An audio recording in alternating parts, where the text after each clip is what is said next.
Hola, buenas tardes con todos y con todas. ¿Me escuchan? Buenas tardes, sí. Buenas ¿Cómo tardes, les va? abogado. Ya, muy bien. Para mí siempre es un gusto compartir este espacio académico con los estudiantes para seguir abordando este tema que es muy interesante sobre la teoría general del Estado y sus diferentes tópicos. Antes de iniciar de manera formal esta clase, quisiera como siempre pedirles de manera muy comedida que habiliten la cámara, puesto que así nos podemos eh, sentir próximos. Y además que también considero que en tiempos de virtualidad que es una muestra de respeto. Tiene alzada la mano, señorita Ivana Asprúa. Cuéntenos. Buenas tardes, profesor. Prenda la cámara, por favor. Disculpe, sí, lo que pasa es que por motivos personales no puedo encender mi cámara, pero voy a estar escuchando la clase. Mil disculpas. Oh, ya, ya, ya. Era eso, Eh, para eso. Gracias. ya. Ya, vamos a hacer conocer también una regla para poder regular la participación y esta sea de la manera más ordenada y democrática.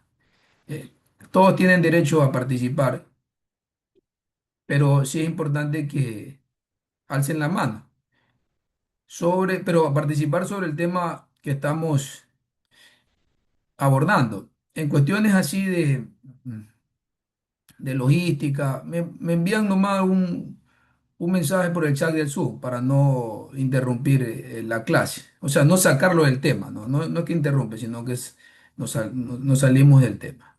Bueno, lo prometido es deuda. Dijimos en la clase anterior, en el encuadre, que íbamos a hablar en esta clase de hoy sobre los conceptos, los enfoques y los elementos constitutivos del Estado, ¿verdad? Para ello es importante que hayan leído el compendio, como pudieron ver, aquellos que se dieron el tiempo, que es un documento relativamente básico para leerlo, es comprensible, a mi criterio, ¿no? Siempre y cuando también ustedes tengan cierto hábito con la lectura, porque a pesar de que son clásicos, pocas veces se los profundiza. Bueno, hablaremos sobre estos conceptos del Estado y es importante indicar que, ¿por qué iniciar con esto, con el concepto?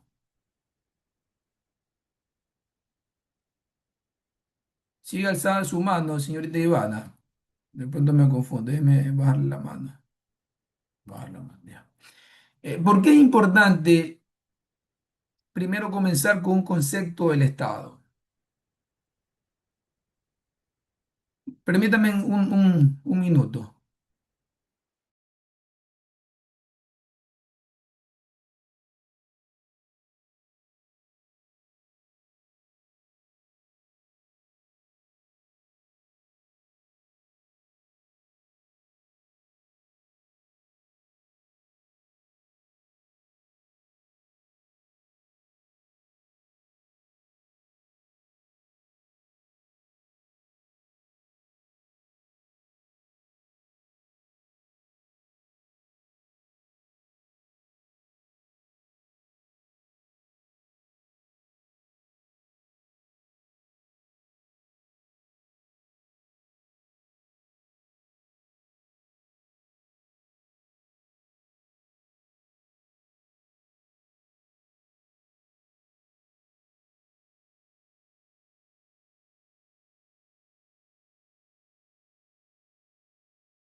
Muy bien, disculpen.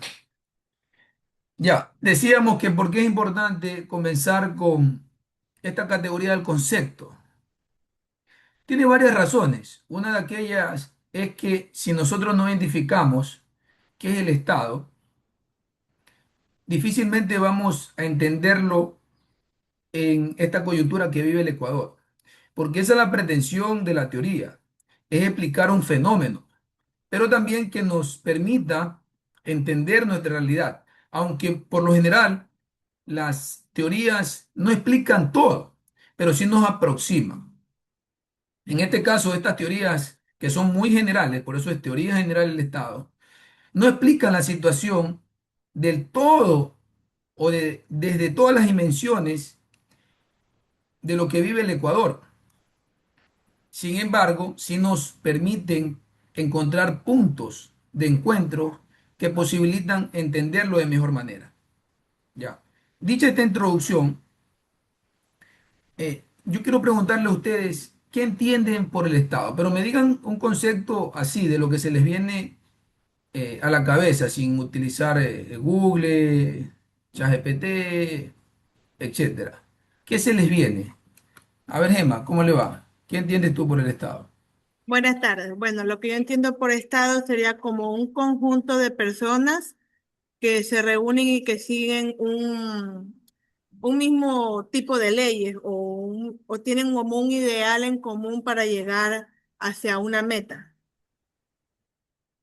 ¿Ya? Sí, tiene algo que ver con eso. ¿Quién más me ayuda con un concepto de Estado? Pero no lo revisen. Son leyes que establecen los gobernantes para la sociedad, dice Valeria. Don Cristian, ¿cómo le va? Lo escuchamos. Doctor, buenas tardes. Buenas tardes. Para mí el Estado son los poderes No lo de... veo, prende la cámara, por favor. Sí, mi cama está averiada, doctor. Ya, bueno. Para mí Siga. el Estado son los poderes del Estado. El ejecutivo, el legislativo, judicial, el de control de participación ciudadana. Ya. Mire, como podemos ver rápidamente, hay conceptos diversos y ninguno de ellos está errado. Tiene algo que ver con el Estado. Y eso quiere decir que el Estado no se lo debe mirar desde una sola disciplina, porque es un concepto complejo que se ha originado desde los mismos, desde la comunidad antigua. La comunidad primitiva no, pero sí de la comunidad antigua. Y ha venido evolucionando hasta la presente fecha y sigue reformándose. Entonces, el Estado tiene algunas acepciones, algunas definiciones, algunos conceptos, y por ello debe de mirarse desde múltiples dimensiones. Algunos dicen que es un aparato administrativo, otros dicen que es la suma de instituciones políticas. Cristian decía que la comprenden las funciones, en el caso ecuatoriano, de las cinco funciones eh, que él mencionó: ejecutivo, legislativo, judicial, la función electoral y la función de control y participación ciudadana, control social y participación ciudadana. Pero al mismo tiempo, la literatura sostiene que también es una construcción histórica, no es un hecho coyuntural, no es un hecho reciente. También es un orden político, un orden jurídico, pero además es una relación de dominación y de organización del poder. Miren todos estos elementos que comprende el Estado. ¿Se dan cuenta? Entonces, para analizarlo de manera más cronológica y de las mismas autores de la idea, les voy a compartir una infografía para un poco ubicarnos cómo ha ido diferenciándose o evolucionando este concepto.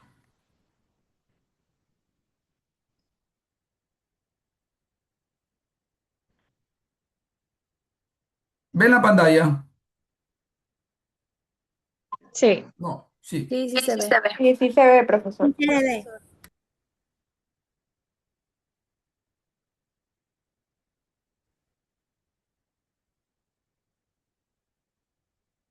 A ver,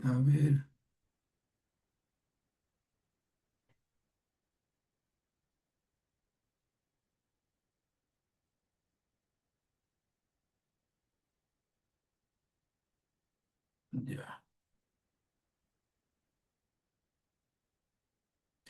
Ya, como ustedes pueden ver, aquí he traído primero en esta lámina las ideas de Aristóteles.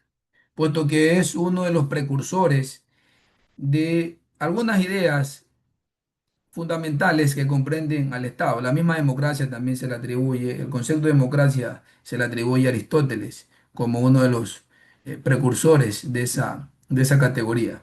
Ahora bien, para Aristóteles, el Estado es una comunidad política y esta expresa una realidad orientada para fines colectivos, éticos o de bien común.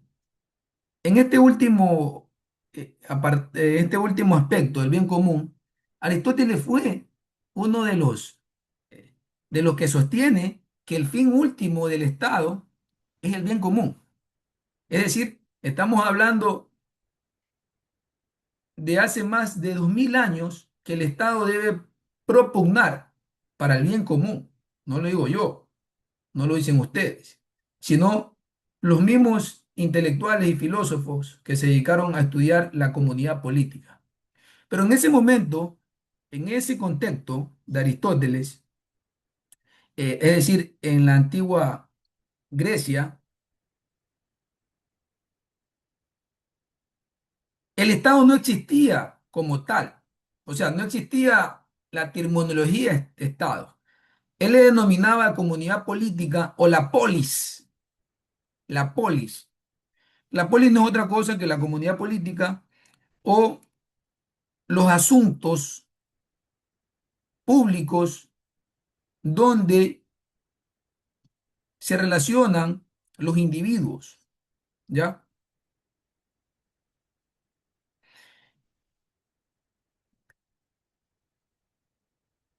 Entonces, aquí hay unas ideas centrales, como le decía. Primero, debemos ubicar que para Aristóteles no existía el Estado como tal, como hoy día se lo conoce, sino era una comunidad política, ¿verdad? Otro concepto que él desarrolla es la idea del bien común, ¿no? Y que el Estado, como les decía, busca eh, esos fines comunes, pero con qué propósito último? La felicidad, la vida buena, dice a él. Hoy día se habla del buen vivir, que podría tener algún punto de conexión, podría tener. Y esa es la pretensión del Estado, ¿no? Pero esto debe darse a través de un esfuerzo colectivo.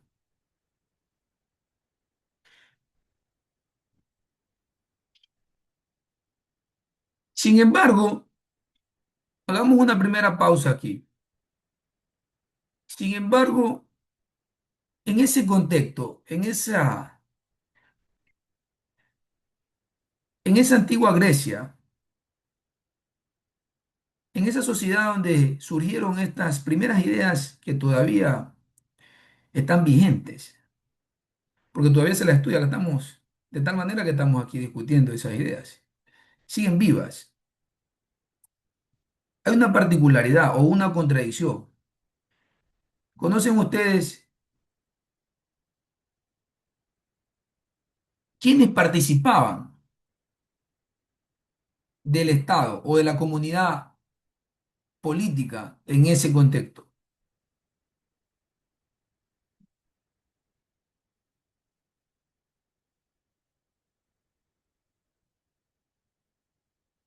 Solamente participaban, Alejandra, que la veo muy concentrada ahí, Alejandra Lord, solamente participaban los varones, estaban excluidas ustedes, las mujeres, los esclavos también, los extranjeros. Entonces, ahí claramente se puede identificar un rasgo de exclusión. A mi criterio, el Estado, en su mayoría, de teorías que se han elaborado con respecto a él, a este concepto, se ha, se ha levantado, se ha erguido a partir de la exclusión. Después salen las ideas de igualdad, eso sale después de 1700 años en la Revolución Francesa.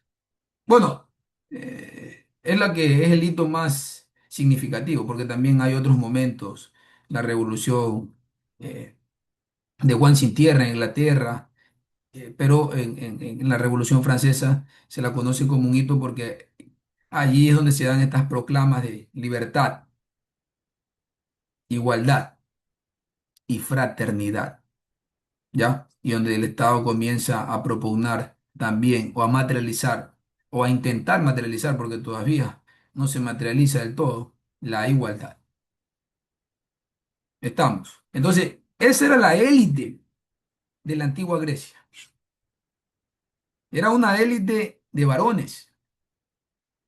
¿Y por qué les hago mención en este tema de las élites?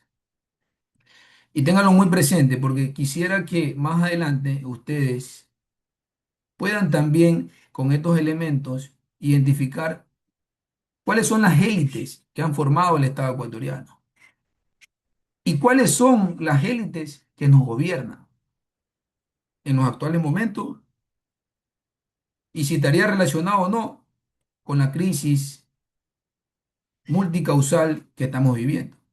Porque esto tiene una aplicación también histórica, jurídica y política.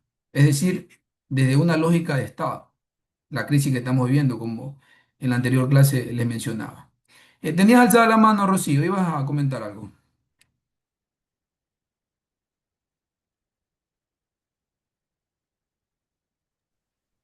Sí, buenas tardes, abogado. Verá, yo tengo una duda, o más bien una consulta. Bueno, lo que usted nos comenta acerca de que en este caso eran élites formadas solo por varones, pero nos dice también acerca de la polis. ¿Esto era alguna clase social en específica o tiene que ver con algún otro término? Ya, la polis, en otras palabras, es la comunidad política. Es lo que se conocía en ese momento como ciudad-estado. No existía el Estado como hoy lo conocemos, sino eran ciudades-estado. Esa era la polis, la comunidad política. De ahí nace también el concepto de política. A él también se le atribuye esta, esta conceptualización de que el hombre es un animal político. ¿Por qué? Porque está obligado a vivir en comunidad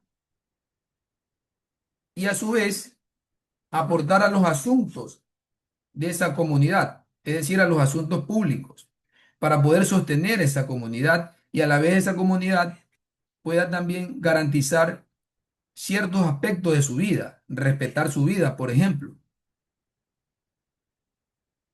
asumir los cargos públicos, otro ejemplo. Entonces, esa era la polis de ese momento. Pero, eh, les insisto, eh, estaba erigida o se basaba sobre un modelo excluyente, porque el modelo de producción de ese momento, ¿saben cuál era? ¿Saben cuál era el modelo de producción? Hoy todos los países en su gran mayoría son capitalistas, con sus variantes, sobre todo con sus variantes de tipos de estados, de tipos de gobierno, pero eh, están basados en el modelo capitalista. Entonces, pero en ese entonces todavía el capitalismo no existía. Era otro modelo. ¿Cuál era ese otro modelo económico? ¿Qué puedes decir tú, Alejandra? Ya lo dije.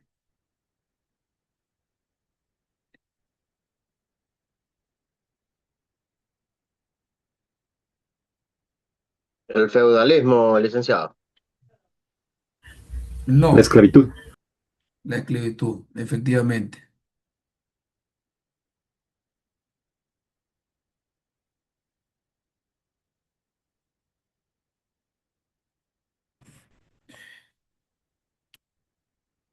Efectivamente era la esclavitud.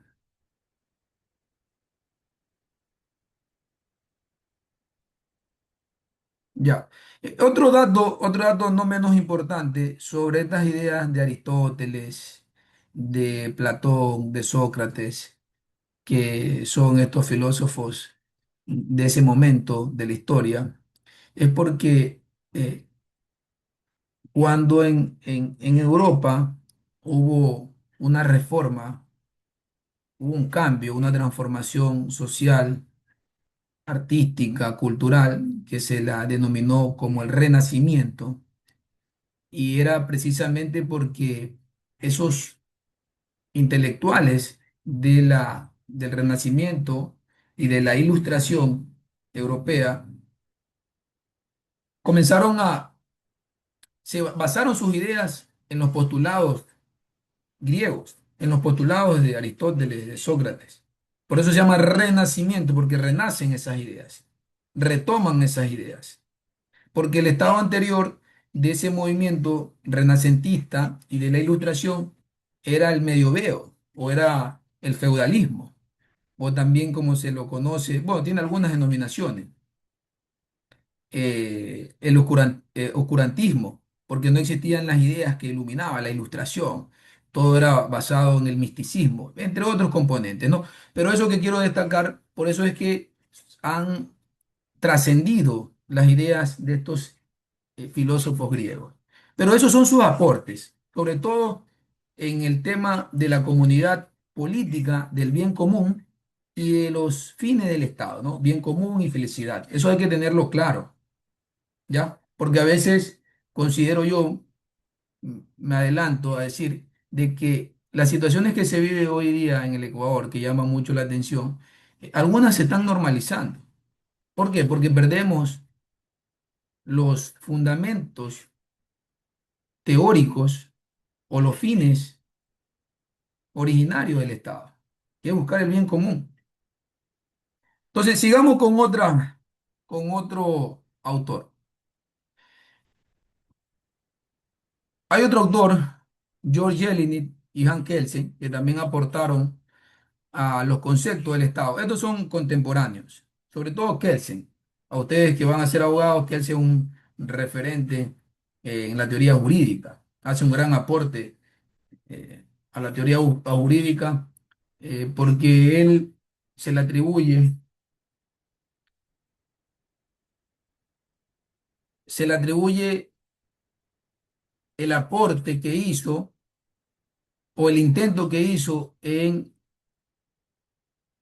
considerar al derecho, que se considera el derecho como una ciencia, una disciplina autónoma y no como un hecho social, no como un constructo social, sino como una ciencia jurídica. En todo caso, lo que sostiene Hank Kelsen con Jelinek es que ellos entienden al Estado desde su estructura normativa e institucional. El acento recae en la validez del orden jurídico, la competencia de los órganos y la unidad formal del sistema estatal. Entonces, por lo tanto, las ideas centrales de estos autores es las normas válidas. ¿Quién emite las normas válidas? ¿Quién emite las normas válidas, apreciados estudiantes?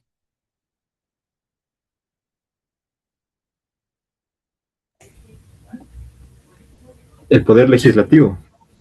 Excelente, muy bien, Cristian.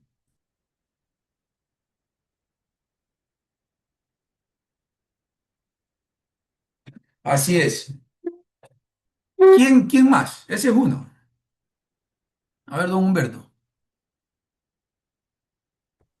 También el Poder Ejecutivo, pero a través del CAL creo que es. Ya, a lo primero estuviste bien. Y el CAL es un organismo dentro de la Asamblea. El CAL es la Comisión Administrativa Legislativa o de Administración, sí, de Administración del Legislativo. Pero sí, también el Ejecutivo también legisla. Una porque participa como colegislador de la Asamblea y otra porque gobierna también a través de los decretos. Ahí también legisla. Por ejemplo, cuando hay estado de excepción, norma un comportamiento o un derecho, la movilidad, por ejemplo, la seguridad. ¿Ya? Arturo Vera, ¿cómo le va? Tiene alzada la mano. Arturo.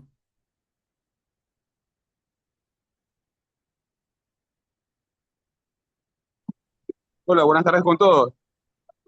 Prenda la cámara, por favor. ¿Cómo está, doctor? Lo escuchamos. Hola, buenas tardes con todos. Hola, Hola, sí, te escuchamos, Arturo. ¿Cómo te va? ¿cómo está? ¿Cómo está? Buenas tardes. Lo que es el poder legislativo, lo que es la asamblea y el parlamento. Ya, muy bien.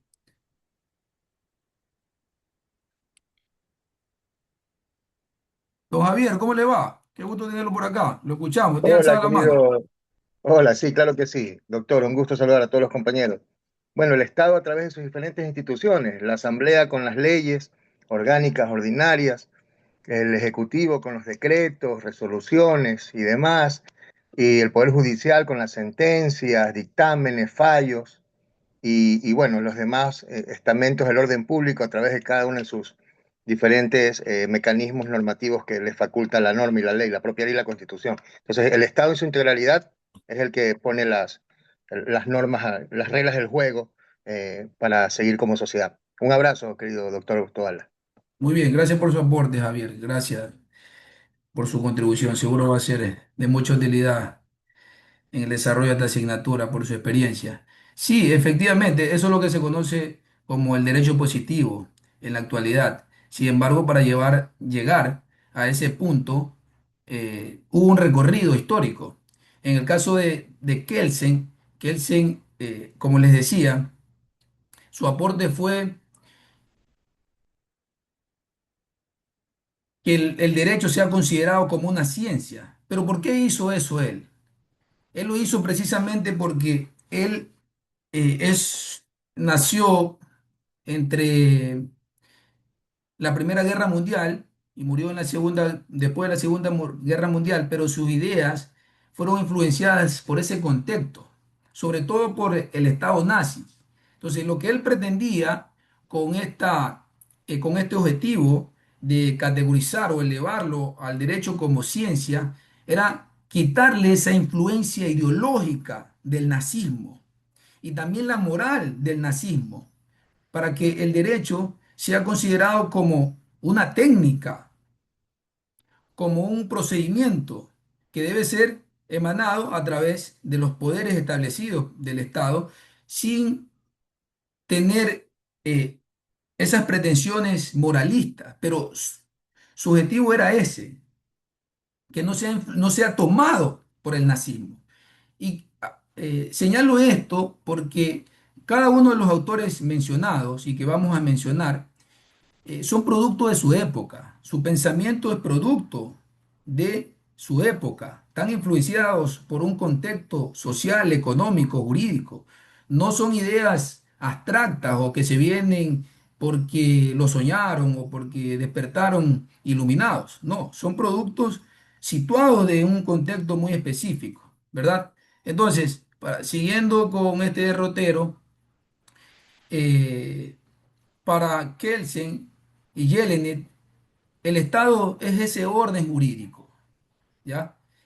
Porque su pretensión es buscar la unidad del Estado. Y hasta aquí podemos ver un elemento que se va a ir estableciendo en los otros autores, y es el tema de la unidad, porque el Estado tiene una característica inherente, o si no, no se puede llamar Estado, y es la concentración del poder. Claro que también más adelante veremos, ahorita no, más adelante veremos esta institución del gobierno, porque es la que administra el poder ejecutivo y a veces tiene otras pretensiones que intentan sobreponerse ante otras funciones. Y ya ahí estamos hablando de autoritarismo, de abusos, ¿verdad? Entonces, a veces, si no tenemos los conceptos claros, que aquí vamos a hacer el esfuerzo para hacerlo, se dan estas situaciones, ¿verdad? ¿Tienes alzada la mano, Angie? ¿Cómo- ¿Quieres comentar algo? Angie Pérez. Hola, profe, buenas tardes con todo. Sí, tengo una pregunta. Si el Estado es el orden jurídico, ¿por qué la Constitución sería el Estado o el Estado es más que la Constitución? Ya, muy buena pregunta. Y Eh, Después que La me Constitución, respondas, disculpe, después que me respondas, sí tengo también otra preguntita, otra duda. dígala, después que le responda. Sí, exactamente, profe. Ya, muy bien. La Constitución es la que delimita el poder y regula las competencias y las funciones del Estado y establece sus elementos constitutivos. Es decir, es el documento madre que regula al Estado. Es importante señalar que el Estado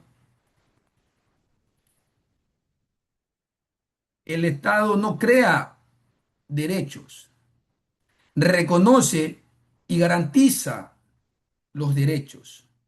Porque hay derechos, y lo dicen los contractualistas y otros autores más, que son preexistentes, es decir, que son inherentes al individuo, como el respeto a la vida, como la libertad, como la igualdad.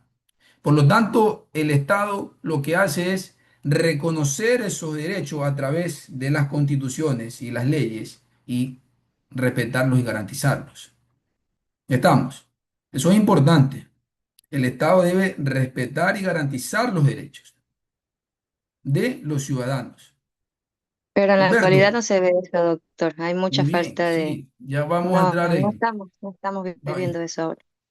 Totalmente, sí, ya vamos a hablar de la coyuntura. Un poco delineemos aquí la cancha conceptual. Don Humberto, ¿tienes alzada la mano? Te escuchamos. Bueno, antes de eso, antes de Humberto, Angie tenía otra pregunta. Ibas a hacer otra pregunta, Angie. Sí, también se dice que se deja aquí en segundo plano lo que es la realidad social, del poder. Entonces, esta ¿Dónde se da en teoría no, segundo plano la realidad social?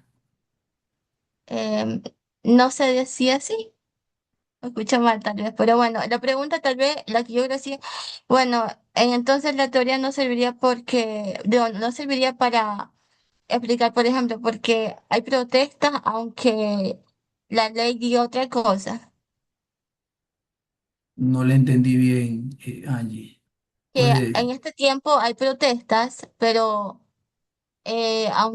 aunque la ley diga otra cosa, hay protestas, aunque la ley diga otra diga cosa. otra cosa, que hay protestas así sobre que no, ¿cómo puedo explicar? Sobre que haya corrupción y la ley diga otra cosa, a eso me refiero. No le entiendo bien su pregunta. Sí, Bueno, está bien. haga un poquito más, Bueno, Yo hágale creo, esfuerzo. profesor, que es porque en la parte donde dice rasgos principales hay una parte donde dice tiende a dejar en segundo plano la realidad social del poder. Quizás esa es la sí, referencia sí, que hace la exactamente, sí. compañía. Ya, muy bien. Ya, gracias.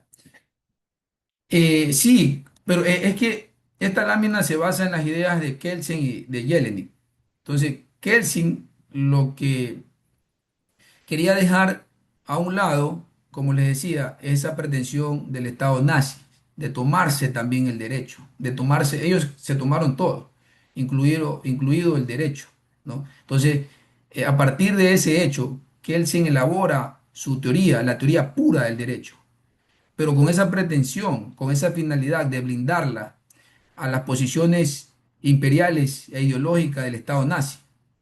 Por eso es que se considera como un rasgo principal que dejaba en segundo plano la realidad social para establecerlo como procedimientos técnicos establecidos por el órgano legislativo sin su connotación moral o ética, simplemente porque regulaban o debe regular un procedimiento, ¿verdad? Estamos. Por ejemplo, más adelante ustedes verán el derecho procesal son aspectos muy técnicos que regulan o establecen un procedimiento para garantizar un derecho. Ahí se ve, diría yo, mucho más tecnicismo que otros códigos que tienen más connotaciones políticas, como la misma Constitución, que es el reflejo del pensamiento político de una sociedad. Ya, sí te respondí la inquietud, Angie.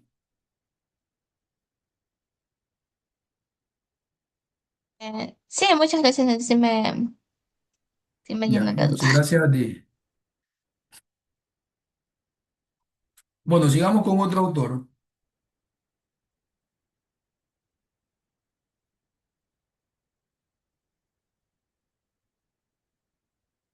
Bueno, otros de los referentes teóricos es Max Weber. Él pone el foco en el tema del Estado, pone el foco en el tema de la dominación, la organización, la legitimidad y la capacidad de mando. El Estado se analiza como una asociación de poder que requiere administración continua y obediencia socialmente aceptada. En otras palabras, para Weber, el Estado reclama con éxito el monopolio legítimo de la fuerza dentro de un territorio. ¿Qué quiere decir eso, apreciados estudiantes? Que reclama con éxito el monopolio legítimo de la fuerza dentro de un territorio. En otras palabras, es que el Estado tiene unas fuerzas, en palabras actuales, tiene unas fuerzas armadas, tiene una fuerza pública y no puede existir otras fuerzas que esas. No puede existir paramilitarismo, no puede existir fuerzas revolucionarias, no puede existir fuerzas disidentes, no puede existir el crimen organizado, de acuerdo a Max Weber, porque el Estado tiene el monopolio, tiene la concentración, la potestad de la fuerza, el legítimo uso de la fuerza. También eso es un concepto del Código Orgánico Integral o del derecho penal, el legítimo uso de la fuerza. Entonces, solamente el Estado puede ejercer la fuerza dentro de un territorio. Estamos. Pero otro de los aportes de eh, Max Weber, a mi criterio, es este concepto de la burocracia, de la autoridad y de la legitimidad, sobre todo en la burocracia, porque Weber sostiene que para que un Estado eh, responda o sea legítimo, responda a las demandas sociales, debe tener una burocracia especializada, una burocracia funcional, perdón, una burocracia funcional. Es decir, que en el aparato estatal debe estar eh, ocupado por profesionales altamente especializados, de tal manera que el Estado pueda movilizarse. En otras palabras, lo que también se le atribuye a Weber es esta idea de la profesionalización de la política. Que los políticos sean altamente profesionales, porque, y a mi criterio tiene mucha legitimidad lo que este autor habla, porque al final del día, cuando un político ocupa un cargo, eh, ostenta un cargo público o es dignatario, eh, esa confianza que se le da a través del voto se debe traducir o materializar a través de una política pública, ¿verdad? Por lo tanto, para entender la política pública, debe ser alguien que conozca. Si no conoce, las consecuencias son los problemas que hoy vivimos. Por eso algunos dicen que unos, eh, una de las características de la corrupción es ocupar un puesto en el cual uno no está preparado. Tiene lógica, se empata con las ideas de Weber, porque Weber exige que para que exista un Estado legítimo con autoridad, eh, se basa en una burocracia altamente especializada, altamente especializada. Y miren ustedes que Weber es un alemán, también es contemporáneo, ¿no? Del siglo XIX. Y la escuela alemana es una de las que más contribuye al tema a la escuela jurídica y a la escuela de las políticas públicas. Por eso que es un estado que se lo reconoce como exitoso porque sostiene sus políticas. ¿Y por qué digo esto, apreciados estudiantes? Porque ahí sí quiero darles a conocer algunos puntos de vista personalísimos sobre algunas debilidades que tiene el Estado ecuatoriano. Por ejemplo, una de las debilidades del Ecuador, Ojo, no es una verdad absoluta, es un análisis que yo he hecho a partir de la revisión de esta literatura. Y es que es precisamente la ausencia de unas ciencias sociales y jurídicas propias, ecuatorianas, que diagnostiquen nuestra realidad desde diferentes dimensiones y desde objetividad, es decir, diagnósticos reales. ¿Y para qué sirven los diagnósticos? Precisamente para elaborar esas políticas públicas que vayan a solucionar problemas históricamente inconcretos, que no sean solucionados, ¿verdad?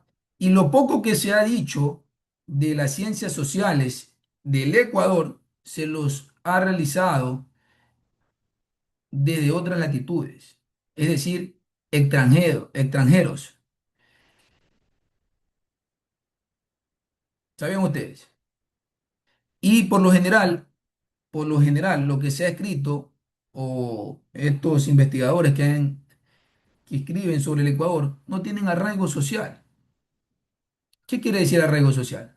Que no viven por la problemática, no nacieron aquí, no tienen a sus hijos, a sus familias, no fueron formados, por lo tanto, se corre el riesgo de que exista ese divorcio, y así lo ha sido. Entonces, el Ecuador no tiene una ciencia social, o díganme ustedes, ¿qué autores ecuatorianos son sus referentes en las ciencias sociales y jurídicas? Díganme ustedes. No me crean a mí, díganme ustedes cuáles son sus referentes sociales y jurídicos aquí en el Ecuador. ¿Quiénes han hablado sobre, por ejemplo, la categoría del Montuyo? ¿Quiénes han hablado para darle contenido a la categoría del Montuyo? ¿Quiénes? Para darle contenido al manabitismo. Yo sí leí algunos postulados de Douglas Vaca, un intelectual portovejense que no hace mucho murió. Él escribió una teoría del manabitismo, recogiendo algunas prácticas propias de nuestra gente, ¿ya? Pero ¿quién contribuyó esa línea de investigación? No hay una escuela teórica que hable por el Ecuador. Lo que sí he visto es que hay un importante despliegue teórico es sobre los aspectos de la comunidad andina o del mundo andino, que eso sí lo considero que lo abandera la Universidad Andina Simón Bolívar. Pero hasta allí. Bueno, y también la FLAC son otros aspectos, pero hasta ahí. Hasta ahí. Son esfuerzos muy incipientes, muy localizados. Bueno, siguiendo con estas ideas de Weber,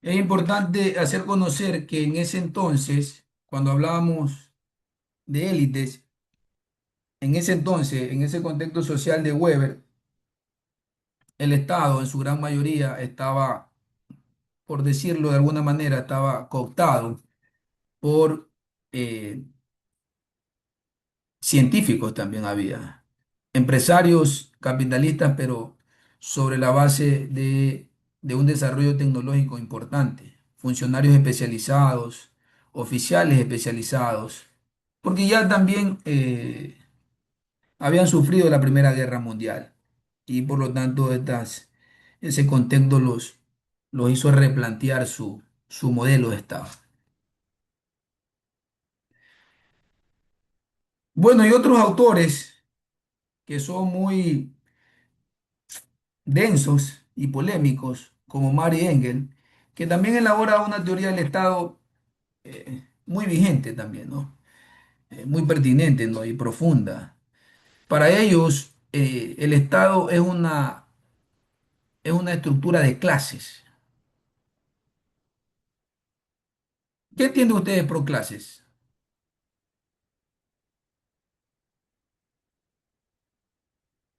¿Qué entienden ustedes por clase, apreciados estudiantes? Los Es como niveles. la forma de hacer una distinción entre unas personas y otras. Ya, muy bien. Sí. Básicamente él sostiene que hay dos clases sociales. Los capitalistas y los trabajadores. Los opresores y los oprimidos. Y que el Estado no es un árbitro neutral, sino una forma de dominación. ¿Quién domina a quién? El que ostenta el poder del Estado.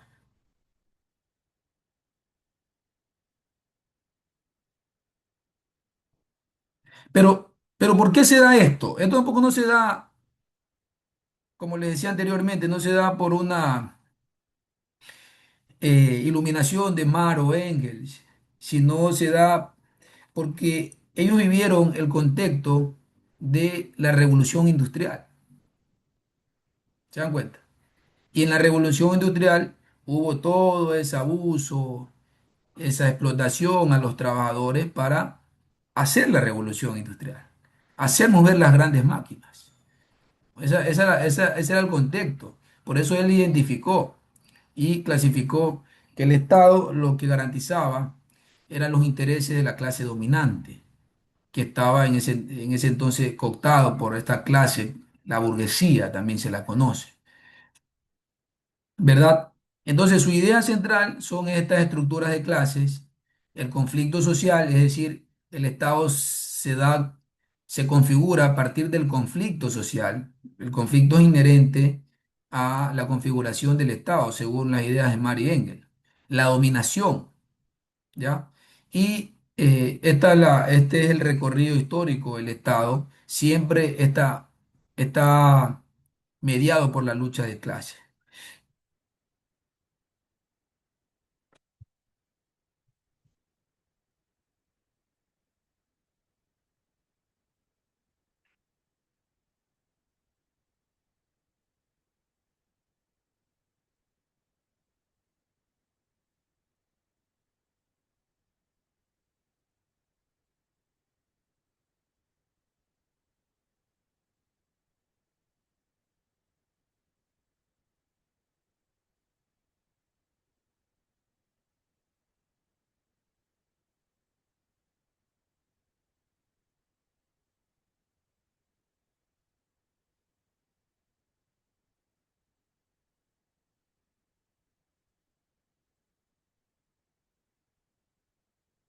Bueno, en resumen, esa es la cronología de la evolución del concepto del Estado, ¿no? La antigua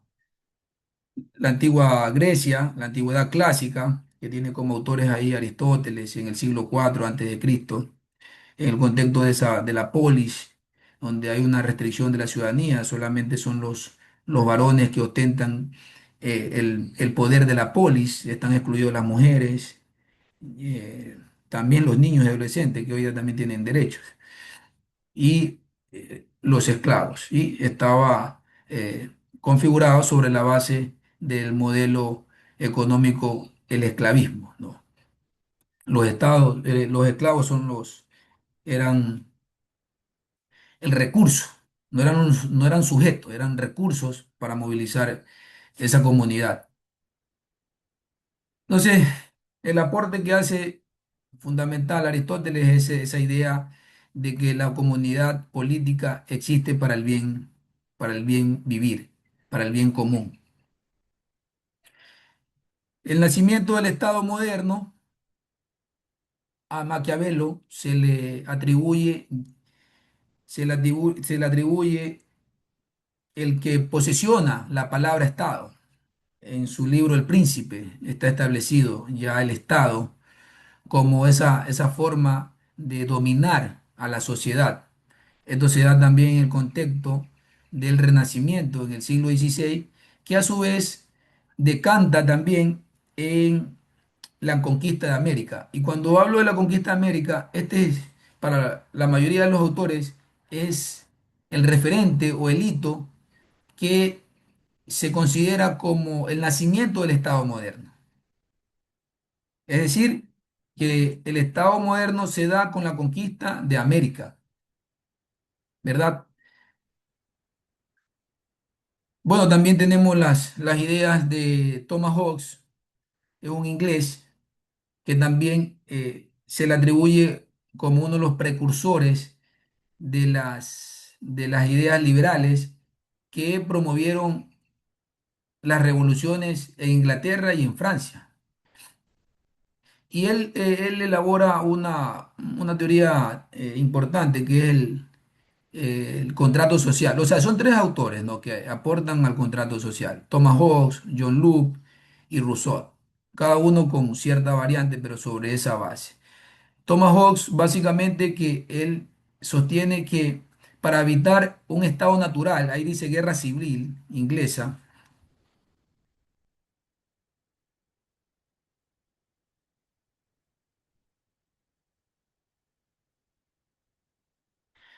para evitar la guerra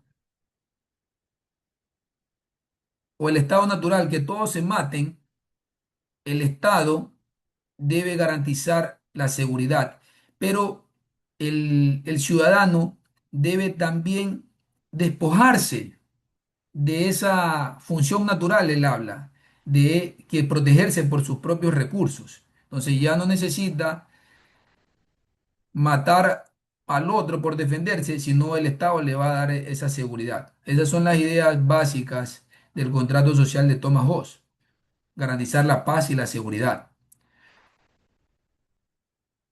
Ya Lut eh, avanza un poco más y limita las funciones del rey, del absolutismo y del ascenso del parlamentarismo. Entonces, él dice que el Estado no solamente, con diferencias Vox, no solamente debe garantizar la paz y la seguridad, sino la libertad, es decir, la movilidad, la libertad de organización, de reunión, de participación, pero sobre todo un concepto importante que elabora Hobbes, perdón, que elabora Luke, un concepto importante que todavía está, considero yo, está muy consolidado. Es inconcebible hablar lo contrario o criticar este concepto, la propiedad privada. ¿Ya? La propiedad privada, según Luke, el Estado debe garantizarla. ¿Y por qué se da esto? Porque en el contexto de la Inglaterra del siglo XVII, que había bastantes guerras entre, entre reyes, cuando se da el tema de la propiedad, ya los reyes, la monarquía, había avanzado en cercar grandes propiedades. Por eso cuando ustedes ven esas grandes mansiones, no obedecen a una lógica coyuntural, obedecen a esta lógica histórica. Ellos cercaron grandes propiedades. Esta parte de aquí es mía. Y fueron despojando de sus tierras a los trabajadores, a los comuneros, etcétera. Y eso también se dio con mucho énfasis aquí en el Ecuador, en la época colonial y al inicio de la República. La pretensión del proyecto colonial de la llegada de los españoles, después de buscar el oro y la plata, fue la concentración de la tierra. El problema agrario del Ecuador nace de esa herencia colonial, por si acaso. Si ustedes tienen otra idea contraria, háganla saber. Es importante aquí también nutrir la discusión. Entonces, Jean-Jacques Rousseau da un salto y él habla de algunas ideas, también del contrato social. Que el Estado legítimo expresa la voluntad general, ya desarrolla este concepto de legitimidad, que no es otra cosa que el consentimiento de las grandes mayorías o que las grandes mayorías estén de acuerdo con la forma de manejar el Estado, ¿verdad? Y si el gobernante no cumple con esa expresión de la voluntad popular, está justificada la violencia o la revolución. Por eso que Jacob Rousseau se le atribuye o fue uno de los fundamentos para esta idea de la izquierda y la derecha, de estas posiciones ideológicas de la izquierda y de la derecha. Acuérdense ustedes que después de la Revolución Francesa, en la Asamblea Constituyente, después de la Asamblea, de la Revolución Francesa, en ese parlamento, en esa asamblea, los que se sentaban a la izquierda se lo llamaban los jacobinos, producto de las ideas o en referencia a Jean-Jacques Rousseau, a la revolución. Y los que sentaban a la derecha eran los que querían mantener el antiguo régimen. ¿Estamos? Entonces ya hablábamos del siglo, bueno, es importante que este contexto se le llama liberalismo, la ilustración, ¿verdad? Que abanderó Luc, Rousseau, y en el siglo XIX ya hablábamos de Marx y Engels, que se da en el contexto de la revolución industrial. En el siglo XX, Marx, Weber, Hans Kelsen, Helener aportan a modernizar el Estado a través de la burocracia, del derecho como ciencia, del constitucionalismo moderno para regular el poder del Estado.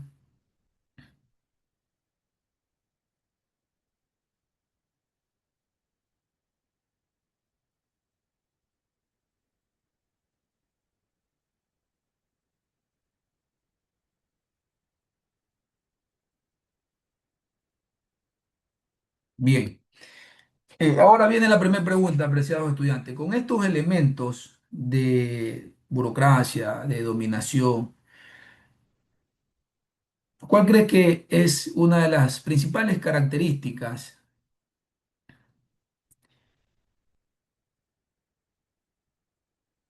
del tipo de gobierno que maneja el Estado ecuatoriano? Hay algunas características, ¿no? Hay algunas características, pero una de las principales, ¿quién me puede dar una, un Autoritarismo. comentario?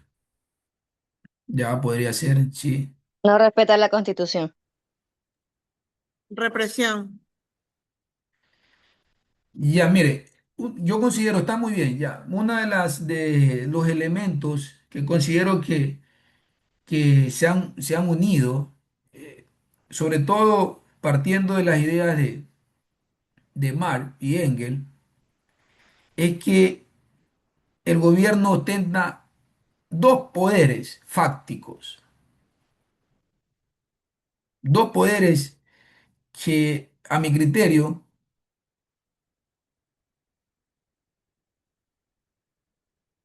son la antítesis de un buen gobierno. ¿Cuáles son esos poderes? El poder económico y el poder político. El actual gobierno ostenta el poder económico. Es una de las familias más adineradas históricamente en los últimos 40 años del Ecuador. Ellos tienen problemas económicos, pero ostentan también el poder del Estado, el poder político. ¿Representan o no representan esa voluntad general que habla Rousseau? ¿Representan o no representan el contrato social que hablaba aquí la señorita? Decía, no respeta la Constitución, que también es el contrato social actual, moderno. ¿Representa o no representa? Para responder a esa pregunta es importante, para responder a esa pregunta es importante, es importante tener en claro un concepto que es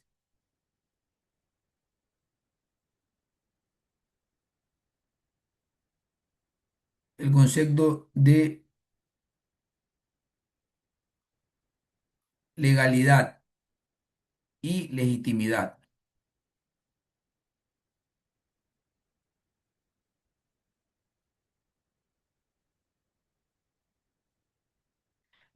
Básicamente, la legalidad es el respeto, como decía la compañera, a la Constitución, a la ley, a las competencias y al procedimiento. Y la legitimidad es la aceptación o justificación social, también decíamos el consentimiento anteriormente, democrática y ética. Yo diría la ética pública, porque ese es el tipo de ética que habla la Constitución de la República en Ecuador. Y política, el ejercicio del poder. ¿Dónde está la diferencia? Puede ser que una ley o un acto tenga legalidad, pero no legitimidad. Por ejemplo, rápidamente podemos también remitirnos a la historia.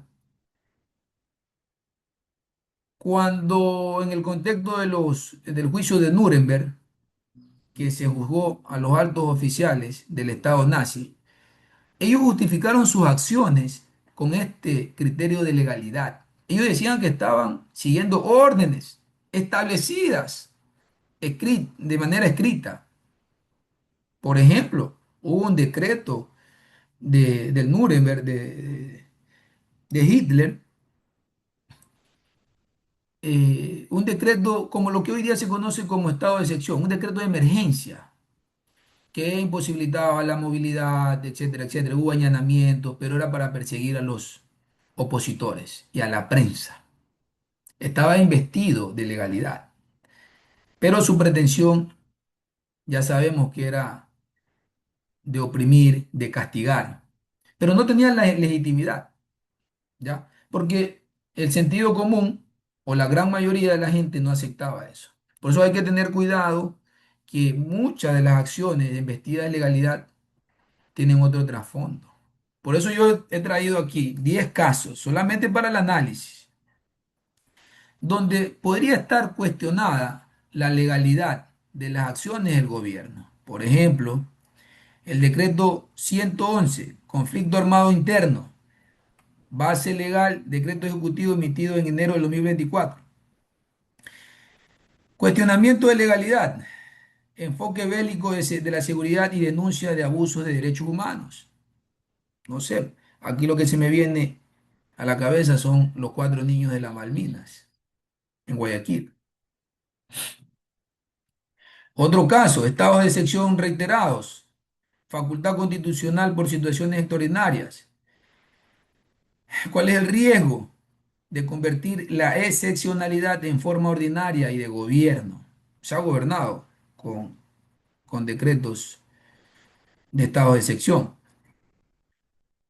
Otro caso, militarización de la seguridad pública, uso de las Fuerzas Armadas, respaldado por decretos y reformas. Hay una preocupación por la desproporción y afectación de derechos humanos. No lo digo yo, hay pronunciamientos de organismos internacionales. Por ejemplo, también la consulta popular del 2024,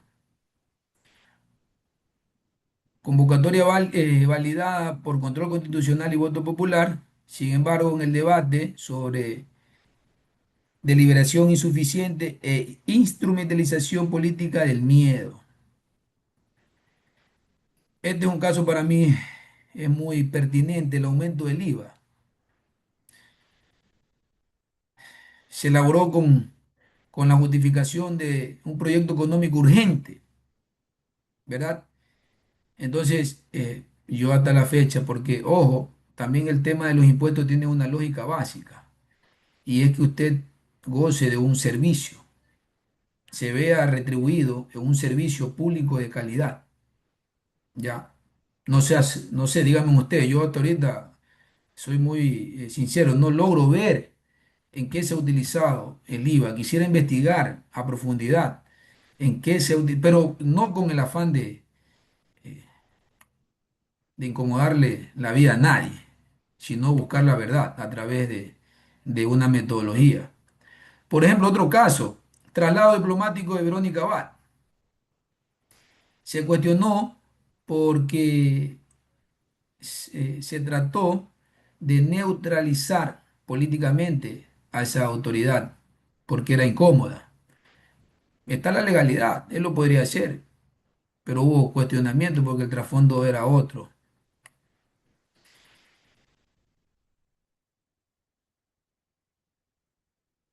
Por ejemplo, en cargo presidencial de la señora Cynthia Yeliver, se cuestionó el desplazamiento de de la vicepresidenta, luego la Corte lo declaró inconstitucional. Bueno, y así hay un sinnúmero de casos, por ejemplo, creo que también, si no se me escapa en la memoria, esta marcha contra la Corte Constitucional, que a mi criterio es uno de de las instituciones o de las reservas institucionales que nos queda. Son las voces más serias, porque todavía no lo he visto en escándalos de corrupción, todavía no he visto cuestionamiento ni allanamiento. Presiones sí he visto por parte del Ejecutivo. Y además que han desarrollado sendas jurisprudencia que han regulado también algunos derechos de manera, con otros conceptos propios de nuestro constitucionalismo ecuatoriano, la interculturalidad, los derechos de la naturaleza, entre otros. Entonces, eso, apreciados estudiantes, y aquí la pregunta de fondo, y es la primera invitación, es, más allá del gobierno que tenemos en los actuales momentos, ¿qué tipo de Estado en estos 200 años hemos tenido como ecuatorianos? ¿Qué tipo de Estado? ¿Cuáles son sus raíces históricas, jurídicas, políticas? ¿Qué tipo de élites nos han gobernado? ¿Cuál ha sido el diseño institucional? ¿Cuál ha sido la pretensión de las revoluciones? La revolución liberal, la revolución juliana, la revolución ciudadana. ¿Cuáles han sido los avances? ¿Y por qué tampoco no hemos avanzado? Esas son las preguntas de fondo. Yo tengo mi hipótesis, ¿no? El Estado ecuatoriano nunca hubo una independencia política. En 1824, 1830, cuando salió la primera constitución, no hubo una verdadera revolución popular. Hubo sí participación de las clases populares, pero lo que tomaron el poder fue una élite criolla. Por eso se le denomina que lo que hubo fue una transferencia de poder de las manos de los españoles o de la corona o representantes de la corona española a a las élites criollas, a los marqueses. ¿Y quiénes o qué perfil económico tenían ellos? Eran grandes terratenientes.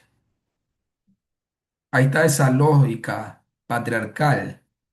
Y tanto es así que yo creo que les mencioné, no sé si se recuerdan, en el encuentro anterior, que la primera constitución de la República de 1830, en el artículo 68, por ejemplo, considera al indígena como un sujeto miserable, adyente, y que debe ser encargado su orientación bajo la tutoría de los párrocos.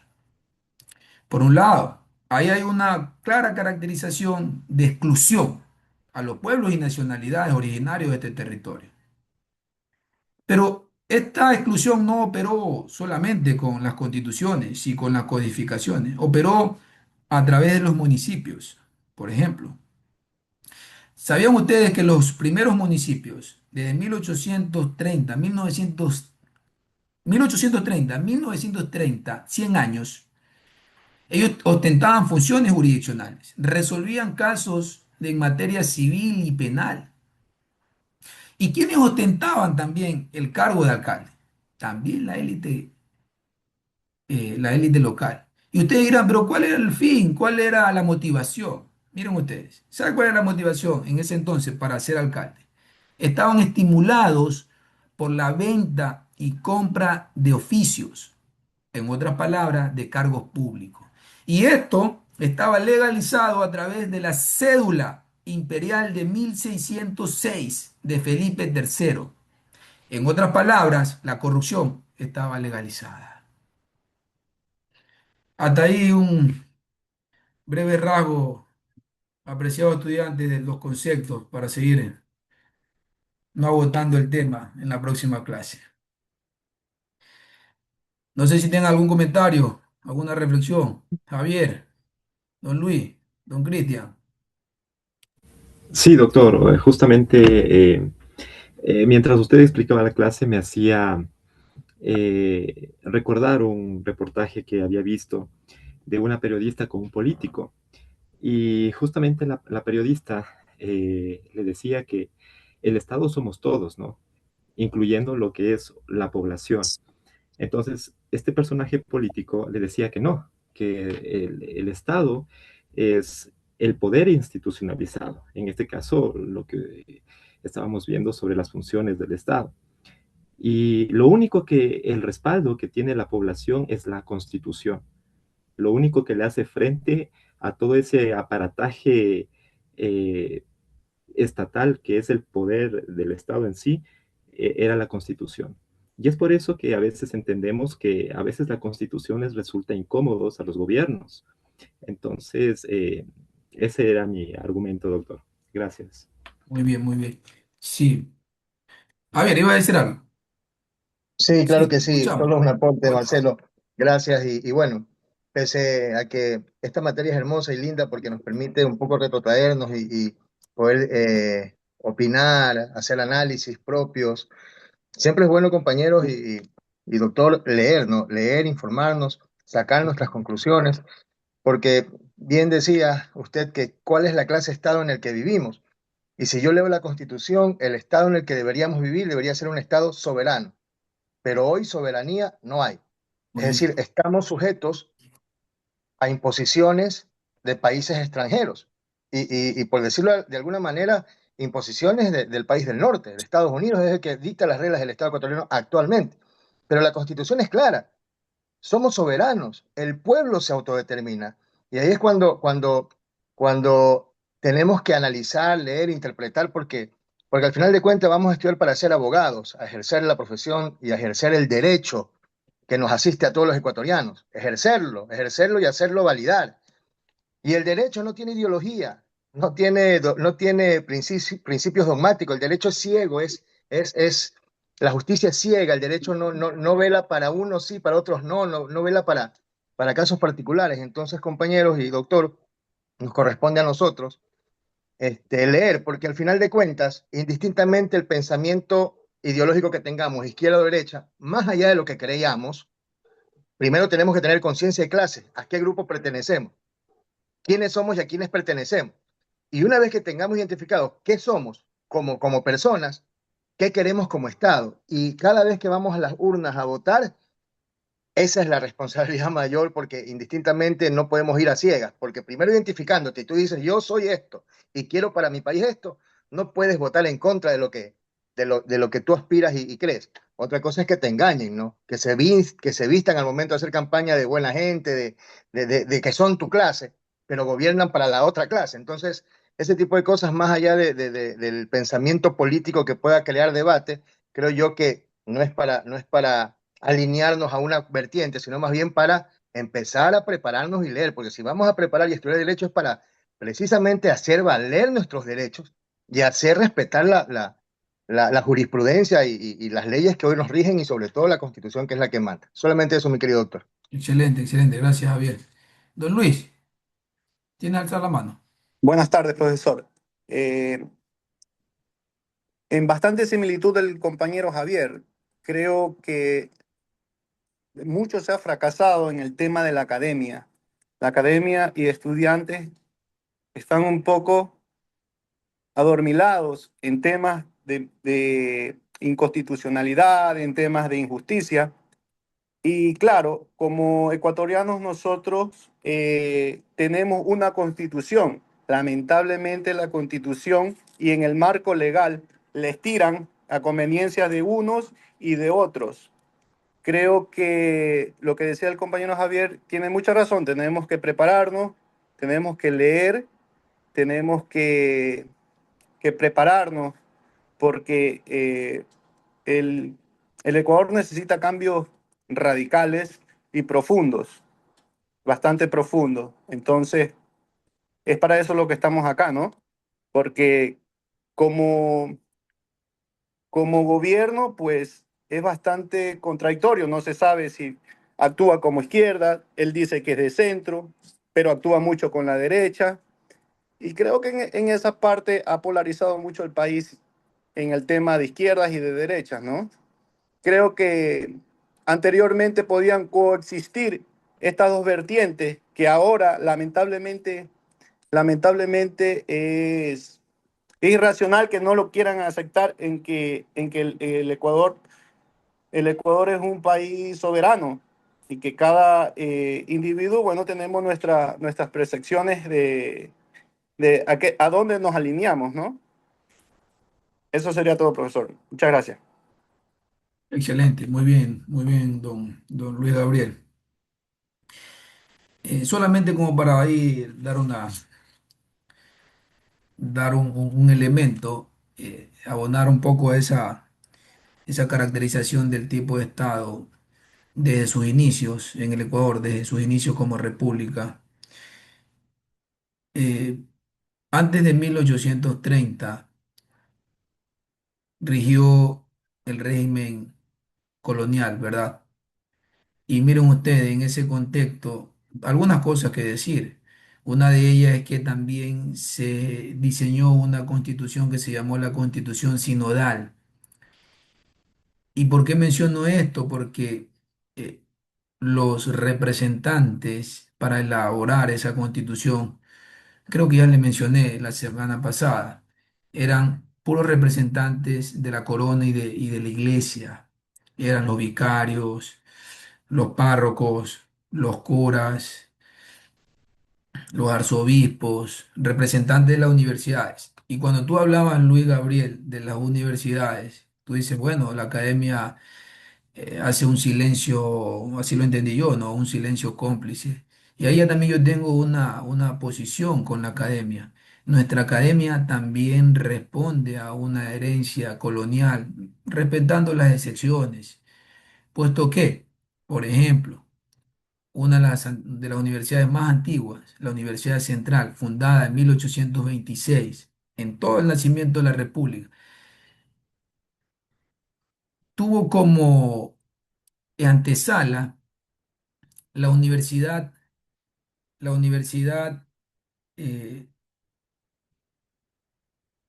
la Universidad Gregoria, que fue fundada por los jesuitas. Es decir, eh, con una pretensión de adoctrinar a los estudiantes desde la lógica o de las epistemologías de la religión católica. Tanto es así su poder que la religión católica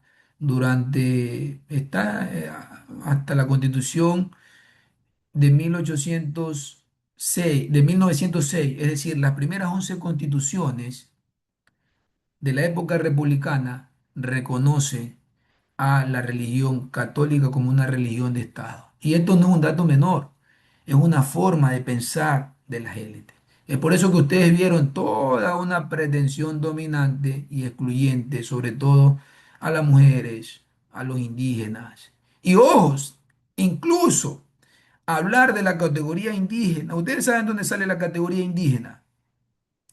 La categoría indígena no sale, no nace de los mismos sujetos indígenas. Es decir, no es que los pueblos y nacionalidades se reunieron y dijeron, nosotros nos llamamos indígenas. No, ellos son, los pueblos y nacionalidades son los quichua, los araguros, esas son sus denominaciones originarias. La denominación indígena nace de la academia. La academia con esa herencia colonial. La academia que también trajo las ciencias, la sociología, el derecho, la antropología de una matriz eurocéntrica, por si acaso. O sea, por eso yo antes les dije, creo que uno de los problemas del Ecuador es la ausencia de unas ciencias sociales propias, ecuatoriana, que hablen del ecuatoriano, que hablen de su composición epistemológica, ontológica. No hay una teoría potente que permita ser la guía para construir este Estado constitucional desde abajo, porque eso también es otra cosa. Javier decía, sí, ¿Cuál es el Estado que queremos? Yo considero que el Estado, porque así ha sido casi todos los derechos en el Ecuador, todas las conquistas en el Ecuador han sido desde aquí, desde abajo. Ahora sí, César, te escuchamos. Buenas, profesor. Para acotar directamente a la explicación que ustedes nos está impartiendo el día de hoy. Bueno, desde la historia del derecho se ha visto eso, lo que usted nos ha dicho, en base a las 11 constituciones que ha tenido el Ecuador actualmente. Ya directamente desde los tiempos remotos hasta el hasta lo que es la teología, prácticamente. Es lo que lo del estudio de, del derecho, donde directamente los filósofos mandaban o custodiaban directamente a la civilización. También tengo una duda en base a lo que nos explicó anteriormente acerca de o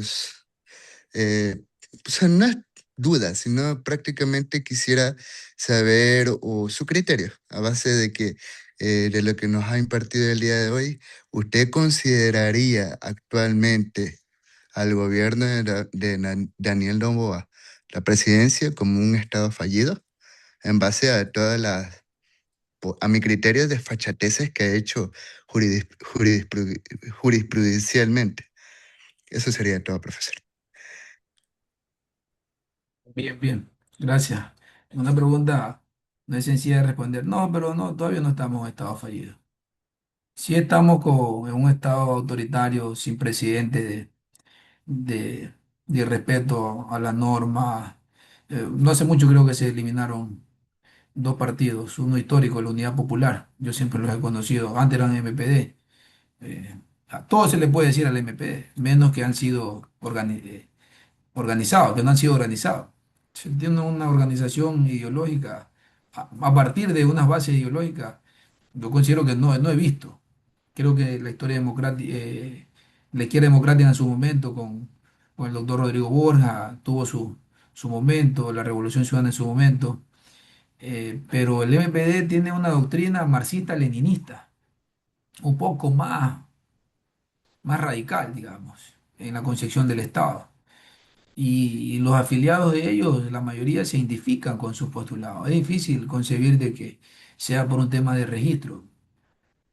En todo caso, yo considero que no, todavía no estamos en estado fallido, hay instituciones todavía sólidas, niveles de gobierno, a pesar de que tienen problemas, todavía pueden solucionar, canalizar los problemas, pueden ser mediadores del conflicto. La justicia, a pesar de que a todo nivel, nivel primera, segunda, Corte Nacional, ahí está enquistada la corrupción, pero todavía hay luces de esperanza. Por ejemplo, le hablo por experiencia personal. No sé si les comenté, nosotros con una organización social demandamos al municipio de Santana por la contaminación del río Puerto Viejo. Yo soy de Puerto Viejo, Manabí, y ganamos esa pretensión. Y lo que reconoce esa sentencia es que el río Puerto Viejo es sujeto de derecho, es una persona. Parece algo menor, pero no es algo menor porque cuando hablamos de concebir las cosas tal como lo demanda nuestra Constitución, aquí se lo hace. ¿Ya? Y además que a considerar al río como una persona, eso implica toda una reforma en las políticas públicas, una forma de ver o diseñar e implementar la política pública local. Y toda eh, unas acciones que se deben implementar de corto, mediano plazo. Y el juez nos dio la razón. Claro que fue un levantamiento de información de todo un año casi, donde cabe indicar que sí se aplicó lo que dice la Constitución. Por ejemplo, nosotros no solamente que acudimos a la evidencia empírica, sino también a los saberes ancestrales o a los saberes locales, porque en materia constitucional hay una flexibilidad en la práctica probatoria, ¿ya? Hay una flexibilidad y nos aprovechamos el buen sentido de eso. Entonces, ahí están, yo diría, los instrumentos jurídicos que nos permite nuestra Constitución para hacer valer estos derechos desde abajo.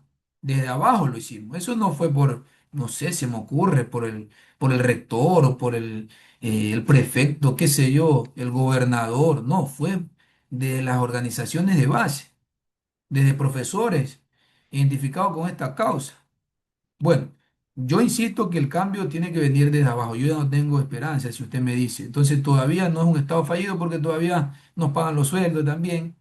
Es un sueldo que, aunque el salario básico no cubre la canasta básica familiar, pero no estamos todavía en otras, como en otros países donde el sueldo no, no alcanza para nada.